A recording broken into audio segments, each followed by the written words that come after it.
김영균님 다 아실 겁니다. 원래 2인이 근무해야 됐던 환경에서 제대로 된 안전장치 없이 혼자 근무하시다가 안전사고를 당하신 건데요.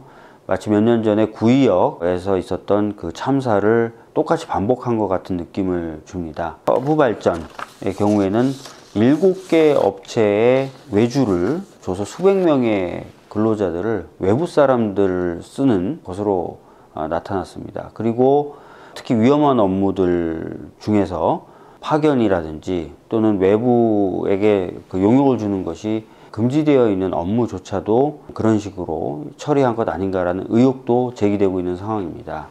구의역 참사도 사실 비슷한 구조의 배경을 갖고 있는 것이었죠. 그래서 많은 국민들이 가슴 아파하면서 이제 더 이상 위험한 업무의 외주화는 금지되어야 된다고 목소리를 높이고 계십니다. 그래서 저도 법안을 하나 발의하게 되었는데요.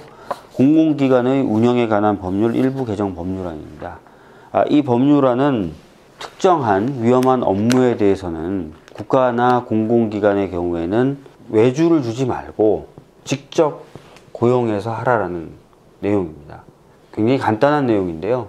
지금까지 이 간단한 내용이 제대로 되지 않았던 이유는 위험한 업무를 외주로 주면은요, 지금 외주를 준 업체는 그 위험한 업무에 있어서 사용자로서의 책임을 면하게 되는 그런 이점이 있다는 것입니다.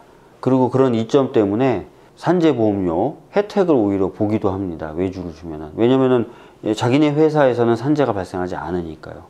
실제로 이 서부발전을 비롯한 발전 5사가 2013년부터 2017년까지 재해가 없는, 산재가 없는 회사로 분류돼서 보험료 112억 원을 감면받았던 것으로 나타나요. 근데 물론 그 기간 동안 이렇게 하청받은 업체의 근로자들은 다수 사망하거나 다쳤던 것이죠. 이런 외주하는 것을 근절시키기 위해서 직접 고용을 하게 한 거고, 우선적으로 국가나 공공기관부터 그렇게 하자라고 얘기한 겁니다.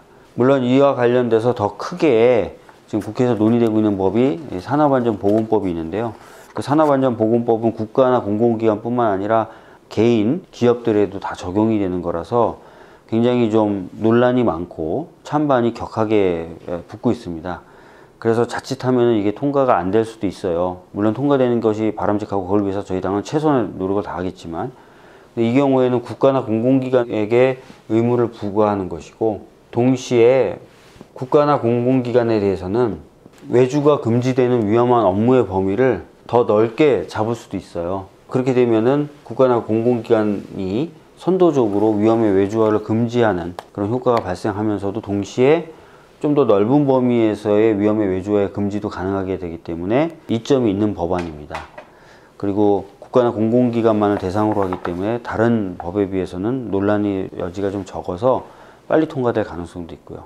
그래서 이 법안을 발의를 했고, 이번에 지금 논의되고 있는 다른 법들과 함께 통과돼서 좀 더 안전한 환경에서 노동자분들이 근무하실 수 있도록 했으면 하는 것이 저의 큰 바람입니다.